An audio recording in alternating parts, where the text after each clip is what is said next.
kuna sema vile asema kuna Mungu tatu.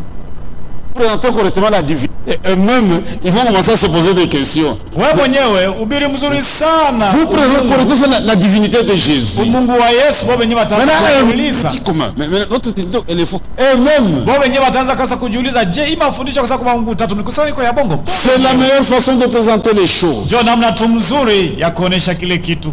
Dis-moi non. Usiweze kuambia sortez. Vous parlez de façon que eux-mêmes comprennent qu'on doit sortir. Lakini wewe wahubiri namna wewe wenyewe wapate kuelewa sasa tunapaswa kutoka. Quand les gens sortent, wakati watu wanatoka, il y a une étape de purification et sanctification. Kwa hatua ya pili ni kusafishwa na utakaso. Parce que devant nous il y a le retour du Seigneur. Kwa maana kurudi kwa Bwana Yesu. Sans la sanctification, personne ne verra le Seigneur. Na wanasema bila utakaso hakuna mtu ule atamwona Bwana. C'est une affaire à prendre au sérieux. Hii tunapaswa kubeba hii mambo bila ziaka, bila mchezo. Soyons sérieux avec Dieu. Soyons sérieux avec la parole de Dieu. Tusikue na michezo na neno la Mungu, tusikue na michezo na neno la Mungu. C'est un temps de purification. Yeye ni Mungu wa usafi. Un temps de sanctification. Ni wakati ya utakaso. Notre purification c'est aujourd'hui. Usafisha wetu ama kusafisha kwetu ni leo. Nous devons purifier nos âmes aujourd'hui. Tunapaswa kusafisha nafsi zetu leo. Et il y a le rétablissement. Na kurudishwa kwa kila kitu. Les rachetés sont exhortés. Bale watu wenye kuombolewa bana baonya. C'est les sauvés. Ni kusema bale watu wenye kuokolewa. C'est une exhortation adressée aux sauvés. Beko na baonya bo. Pas aux gens qui sont les sauvés déjà. Lakini bale watu c'est une exhortation adressée aux sauvés. Hii ono weko na ileta kwa wale watu walishaokolewa. Entrer dans une purification et une sanctification. Bajitakase, bajisafishe. Les dénominations ont leur sanctification. Je parlais avec un ami, il est déjà décédé. Il était dans l'église Malemba. On parlait avec lui. Dis Kazadi. Tu ne peux pas te réveiller comme ça, sans brosser les dents, et tu commences à prier. J'avais beaucoup rigolé. Dieu n'a jamais exigé ça. Avant de prier, il faut rincer la bouche. Ça, c'est pour raison d'hygiène. Ça n'a rien à faire avec la prière. Même si je n'ai pas rincé la bouche. C'est ce que les gens font. Il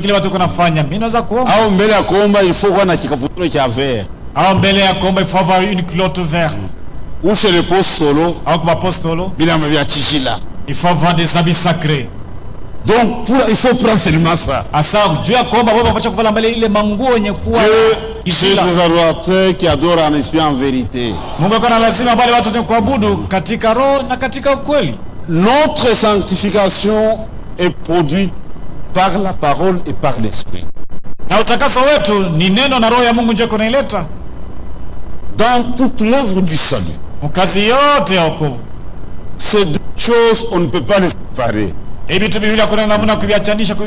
parole et l'esprit. La parole agit toujours. Regardez même dans la naissance. Il faut la parole de vérité. C'est-à-dire la prédication de la croix. Maintenant le Saint-Esprit vient féconder. Mais ce n'est pas le baptême du Saint-Esprit. Le Saint-Esprit vient féconder la parole là. Pour donner la vie. Même pour la sanctification, c'est la parole et l'esprit qui agit. Il n'y a pas de sanctification dans le mensonge. Quand quelqu'un écoute des mensonges, il n'y a pas de sanctification. Et l'esprit ne peut pas venir accompagner un mensonge. Peut-être les esprits, mais pas le Saint-Esprit. Bongo. C'est faux. Non. Mais quand la vérité est apportée, le Saint-Esprit vient pour donner la vie à la parole de Dieu. Pas dans un mensonge.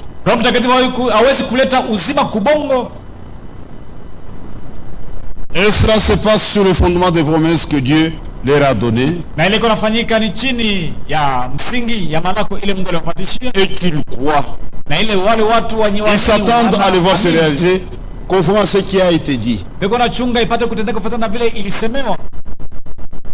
Dans l'écriture d'introduction, revenons à cela. C'est 2 Corinthiens chapitre 7.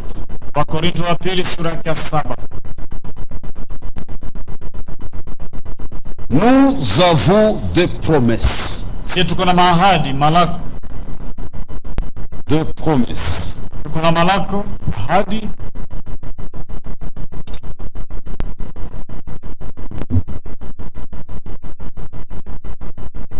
Ayant donc de telles promesses bien-aimées,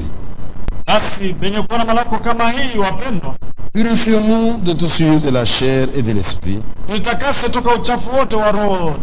en achevant nos sanctifications dans la crainte de Dieu.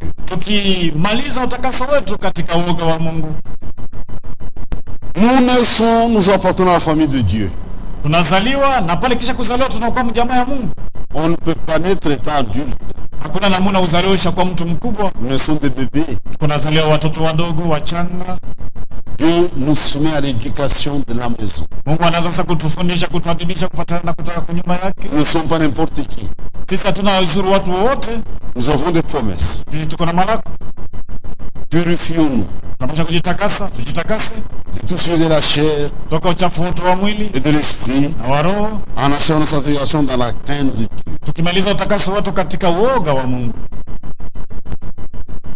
Dieu s'adresse à un groupe particulier. Mungu hapa kunaambia kundi ya watu wa upekee. Qu'il appelle son peuple. Kunaita watu wake. Ses fils et ses filles. Nao ni wana na binti zake, watoto wanaume na wanawake wake. Dieu ne touche pas à ce qui est impur. Anawaambia samsiguse kuchochote kikiwa kichafu. Regardez, aujourd'hui nous sommes un groupe.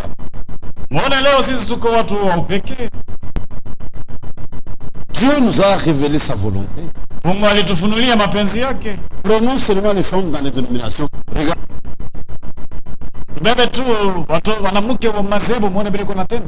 Et elles chantent même dans les chœurs.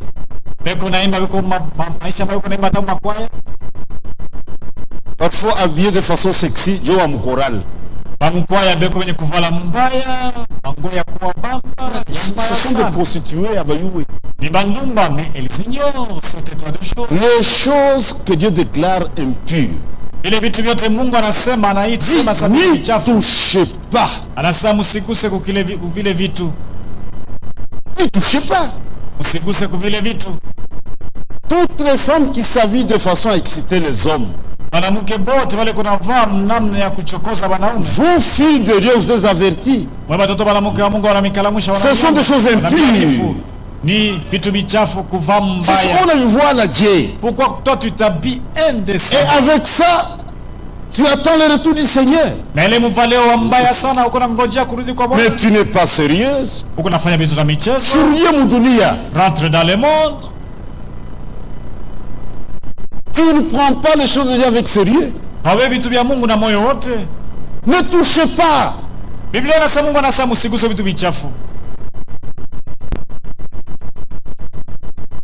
Habillons avec décence et pudeur.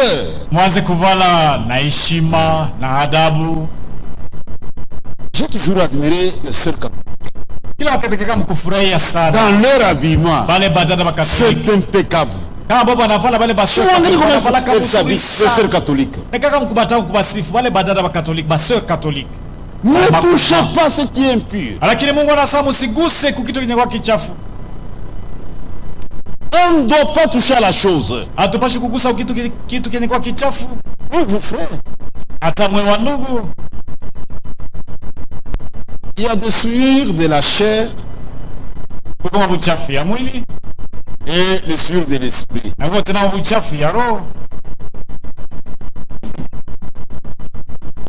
L'esprit.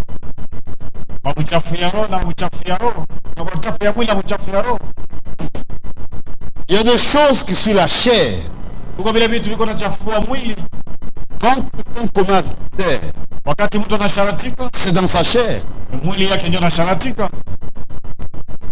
Il y a même une empreinte qui reste au niveau de la poitrine.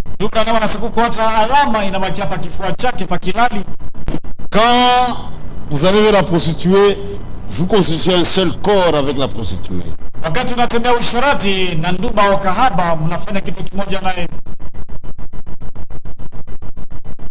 Si je reste que je suis une partie de Dieu, comment est-ce que je prends cela donner à une prostituée? Ça, je ne suis pas sérieux.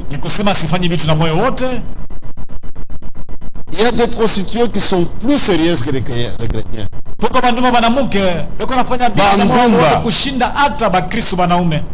Kama unamfuata, si tu la courtises, anakuambia sema, n'est-ce pas, tu entres dans le tabernacle et te chasse.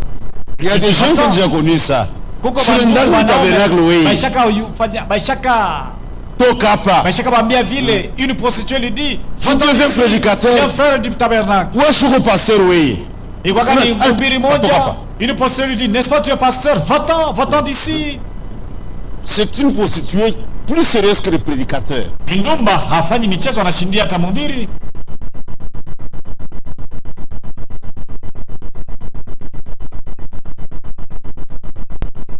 Uri était plus sérieux que David. Le combat faisait rage. L'armée de Dieu au front.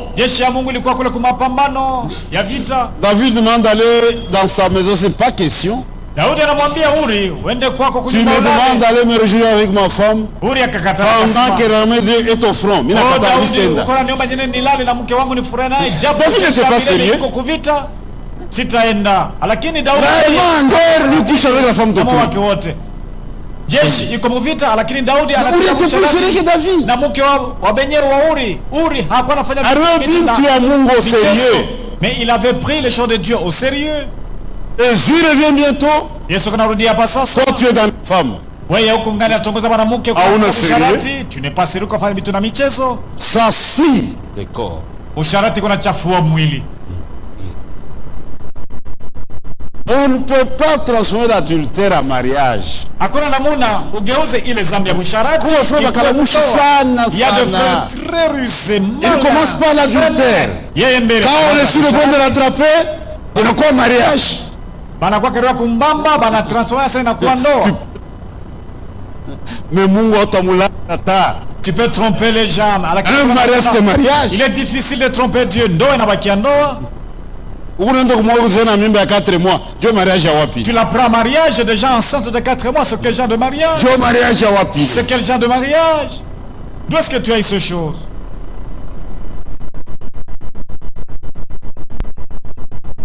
Suivez le corps. Et il y a des choses qui suivent l'esprit. Un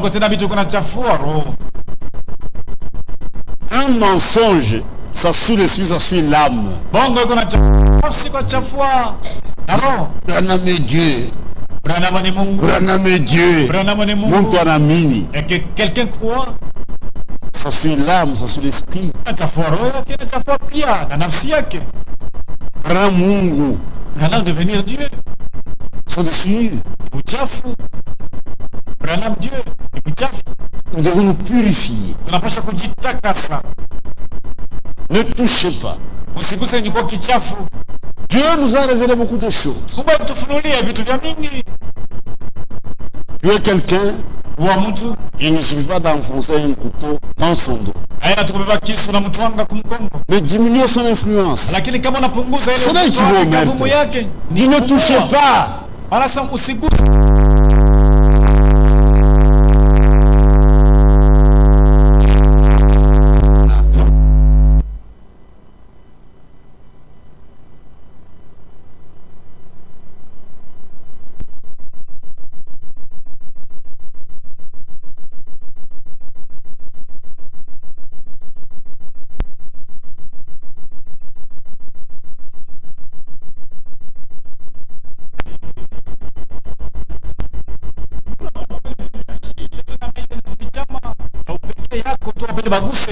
Je donne mon téléphone à ma femme, elle ne rien.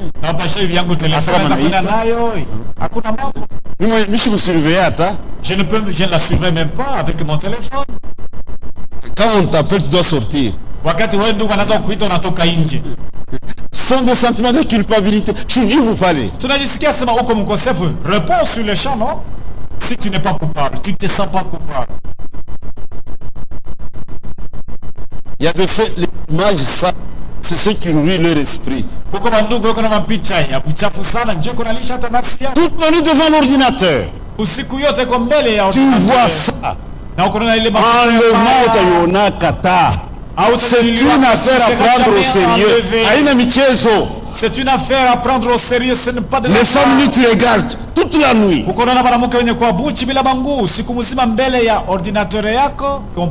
parfois il y a des réflexions même dans le mariage. Je te dis pas ici, loin du Congo. Une sœur me dit, pasteur,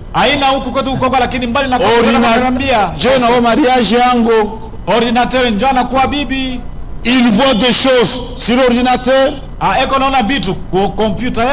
veut appliquer cela sur moi.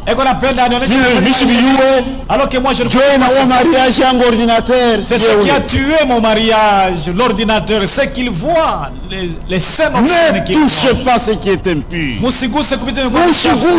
Ne touchez pas aux choses impures. La liste est longue. Même les injures, sont des choses impures. Ne touchez pas. Et nous devons obéir. Ne touchez pas ce qui est impur. Dites toujours la vérité. Même si la chose est dirigée contre vous-même, c'est ma toujours vérité. Tu aimes ça? Les choses que Dieu a déclarées impures.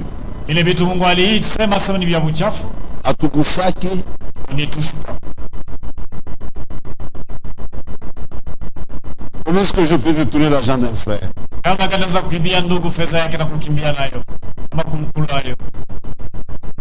Bongo Jokaji. Tu ne fais que mentir. Kiburi Jokaji. Toi, tu es seulement orgueilleux. Matouchi Jokaji. Tu as les jeux faciles. Non, non, non, non. Atubusake. Apana, on ne touche pas ce qui est impur. Il ne faut pas dans un mensonge. S'il dit quelque chose, c'est la vérité. C'est ça notre vie. C'est ça notre vie.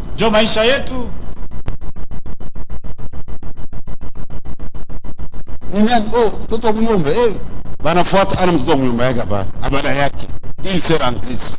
Qui est-il? C'est un cousin, le fils, un oncle maternel. Après les enquêtes, ce n'est pas ainsi, c'est son concubin. Même ton frère. Tu es quel genre de sœur? Tout on s'engage à Badayako. Oh, c'est ma cousine, la fille à ma tante paternelle. Ta concubine. Vous prétendez attendre l'enlèvement. Toi-même.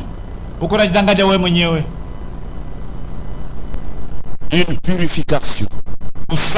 Une sanctification à cause des promesses que nous portons. Regardez dans le monde. Une fille qui fait la rue. Quelqu'un vient de très loin. Des États-Unis. Maintenant, il propose un mariage. Je voudrais te prendre un mariage. Je vais donner après d'autres. Je veux rentrer aux États-Unis. Après 2 ans. 2 ans après, je viendrai te prendre. Même si tu étais son parce qu'elle a une promesse à l'Amérique. Parce qu'il y a une malako ya kwenda ku Amerika. Nous avons une promesse. À cause de la promesse. Dieu est le malako. Quand les gens n'ont pas de promesse, ils vivent en désordre. Jésus est déjà venu. Avant la promesse. Ils n'ont pas de promesse. Jésus est venu escroquer